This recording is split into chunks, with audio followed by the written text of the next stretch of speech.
வந்து பார்த்தீங்கன்னா அந்த தமிழ் கொஸ்டின் 10 கொஸ்டின் வந்து எடுத்துட்டாங்க. அதை பார்த்தோன்னா எந்த ஒரு முன்னறிவிப்பும் கொடுக்கல. இன்னைக்கு கொஸ்டின் பார்த்தீங்கன்னா போன டைமை விட கொஞ்சம் டஃப்பாக தான் இருந்துச்சு. சார் இதில் கொஸ்டின் பேப்பரில் பார்த்தீங்கன்னா ஹிஸ்ட்ரி கொஞ்சம் கம்மியாக கேட்டிருக்காங்க. மற்றபடி மற்ற சைக்காலஜி எல்லாமே ஃப்ரீயாக தான் ஈஸியாக இருந்துச்சு. தமிழ் ரொம்ப ஈஸியாக இருந்துச்சு. தமிழ்நாடு சீருடை பணியாளர் தேர்வு வாரியத்தால் தாலுகா ஆயுதப்படை மற்றும் சிறப்பு காவல் பிரிவுகளில் 1299 காவல் உதவியாளர் காலி பணியிடங்களுக்கான தேர்வு நடந்து முடிந்துள்ளது. இத்தேர்விற்கு சுமார் 2 லட்சத்திற்கும் மேற்பட்டோர் விண்ணப்பித்திருந்தனர். இந்நிலையில் நடந்து முடிந்த இந்த எழுத்துத் தேர்வில் தமிழ் தகுதி தேர்வு மற்றும் முதன்மை தேர்வு 2 கட்டங்களாக நடத்தப்பட்டது. இந்த எழுத்துத் தேர்வை மாநிலம் முழுவதும் 46 மையங்களில் 1,78,000 பேர் எழுதினர்.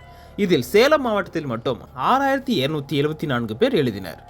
தேர்வு எழுதிய தேர்வர்கள் தேர்வுத்தாள் குறித்து கருத்து தெரிவித்ததாவது: இன்னைக்கு நாங்கள் எஸ்ஐ எக்ஸாம் வந்து தேர்வு எழுதணும். இந்த எஸ்ஐ எக்ஸாம் தேர்வில் வந்து பார்த்தீங்க அப்படின்னா எப்போவுமே 80 ஜிகே கொஸ்டின், 10 தமிழ், 10 இங்கிலீஷு, அது இல்லாமல் ஒரு 40 கொஸ்டின் வந்து சைக்காலஜி இருக்கும். ஆனால் இந்த தடவை வந்து பார்த்தீங்கன்னா அந்த தமிழ் கொஸ்டின் 10 கொஸ்டின் வந்து எடுத்துட்டாங்க. அதை பார்த்தோன்னா எந்த ஒரு முன்னறிவிப்பும் கொடுக்கல. டிஎன்எஸ்ஆர்பி வெப்சைட்லேயே இது வரைக்கும் எந்த ஒரு மாடல் கொஸ்டினும் அவங்க வந்து அதை பற்றி வெளியிடலை. அதுக்கு பதிலாக வந்து பார்த்தீங்கன்னா சைக்காலஜியில் 50 கொஸ்டினாக வச்சுட்டாங்க. அந்த 50 கொஸ்டின்லையும் மேக்சிமம் எல்லா கொஸ்டினும் கூற்று காரணம் மாதிரி வச்சு மாணவர்களுடைய நேரத்தை வந்து அதிகமாக நீட்டிக்கணும், அவங்க வந்து நேரமின்மையினால் தவிக்கணும் அப்படிங்கிற மாதிரி கொஸ்டின் வந்து இவங்க ப்ரிப்பேர் பண்ணியிருக்காங்க. இந்த தேர்வு வந்து கொஞ்சம் கஷ்டமாக தான் இருந்துச்சு. தமிழ் தகுதி தேர்வு வந்து ஓரளவு நல்ல முறையில் எளிமையாக இருந்துச்சு. எஸ்ஐ தாங்க நான் ஃபஸ்ட் அட்டம்ப்ட்டு. இதுக்கு முன்னாடி பிசி எழுதியிருந்தேன். பிசியில் பார்த்தீங்கன்னா ஒரு 3 மார்க்ஸில் போயிடுச்சு. சரி எஸ்ஐ ட்ரை பண்ணலாம் அப்படின்ட்டு எழுதியிருக்கேன் ஃபஸ்ட் அட்டம்ப்ட்டு. கொஸ்டின் பேப்பர் ஈஸியாக தான் இருந்துச்சு ரெண்டுமே கம்பேரிட்டிவ்லி. பட் நிறைய கொஞ்சம் ரீசனிங் அந்த மாதிரி கேட்டிருந்தாங்க. அந்த கூற்று காரணம் மாதிரி கேட்டாங்க. மற்றபடி கொஸ்டின் ஈஸியாக தான் இருந்துச்சுங்கண்ணா. நல்லா ப்ரிப்பேர் பண்ணியிருந்தேன், கண்டிப்பாக பாஸ் பண்ணலாம். தமிழும் பெருசாக சொல்கிற அளவுக்கு இல்லை, தமிழும் ஈஸியாக தான் இருந்தது. சார் இதில் கொஸ்டின் பேப்பரில் பார்த்தீங்கன்னா ஹிஸ்ட்ரி கொஞ்சம் கம்மியாக கேட்டிருக்காங்க. மற்றபடி மற்ற சைக்காலஜி எல்லாமே ஃப்ரீயாக தான் ஈஸியாக இருந்துச்சு. தமிழ் ரொம்ப ஈஸியாக இருந்துச்சு. ஆக்சுவலாக இப்போது தமிழ் அப்புறமேட்டு நமக்கு அந்த சயின்ஸ் இந்த மாதிரி நமக்கு கொஸ்டின்ஸே வந்து ஒரே இதாக வச்சுருந்தாங்கன்னா ஈஸியாக இருக்கும். நான் இது செகண்ட் அட்டம்ப்ட்டு, பட்டு படிச்சிருந்தா பாஸ் பண்ணியிருக்கலாம். இது கொஞ்சம் ஈஸியாக தான் இருந்துச்சு. கொஸ்டின்ஸ் இன்னும் கொஞ்சம் ஈஸியாகவே தான் இருந்துச்சு. நல்லா கொஞ்சம் அட்டன் பண்ணுற மாதிரி தான் இருந்துச்சு. ஓரளவு கொஞ்சம் பார்த்த கொஸ்டின்லாம் கொஞ்சம் நல்லாவே வந்துச்சு. கொஞ்சம் ஈஸியாக எழுதுகிற மாதிரியே இருந்துச்சு.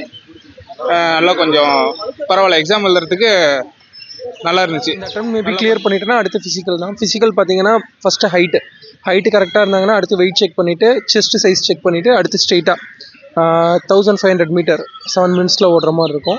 அதுக்கு ரெடி ஆகிக்கோங்க. மேக்ஸிமம் பாடி ஃபிட்டாக இருக்கிறதுக்கு தினமும் 2 கிலோமீட்டர்ஸ் 3 கிலோமீட்டர்ஸ் ஓடினீங்கனாலே போதும். ரோப்புக்கு பார்த்தீங்கன்னா புஷ்அப்பு புல்அப் கரெக்டாக பண்ணிங்கனாலே ரோப் ஏறிடலாம்.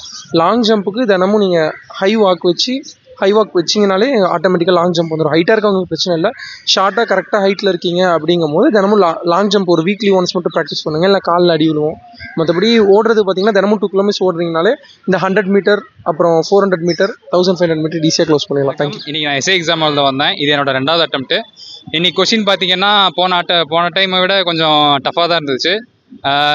ஜிகேஸாக இருக்கட்டும், அப்புறம் வந்து எப்போவுமே ஜிகே அதாவது மெயின் பேப்பரில் ஒரு 10 தமிழ் கொஷின்ஸ் கொடுப்பாங்க சைக்காலஜியில். இந்த டைம் வந்து அந்த 10 கொஷினை தூக்கிட்டு மொத்தமாக 60 கொஷின்ஸும் சைக்காலஜியில் வச்சு அதில் 10 கொஷின் இங்கிலீஷ் கொடுத்து மற்றதெல்லாம் ஃபுல்லாக ரீசனிங் அந்த மாதிரி எஸ்எஸ்சி ரீசனிங் மாதிரியே கொடுத்துருந்தாங்க. இது வந்து ஆக்சுவலி சென்ட்ரல் கவர்மெண்ட் எக்ஸாமோட கொஷின்ஸ் ரிலேட்டடாக நான் படிச்சுட்டு இருக்கனால எனக்கு இது பெருசாக கஷ்டமாக தெரியல. இருந்தாலும் போன டைமோட இந்த டைம் கொஞ்சம் கஷ்டம்தான். பட்டு ஓவராலாக பேப்பரை பொறுத்த வரையும் ஓகே தான் எல்லாமே.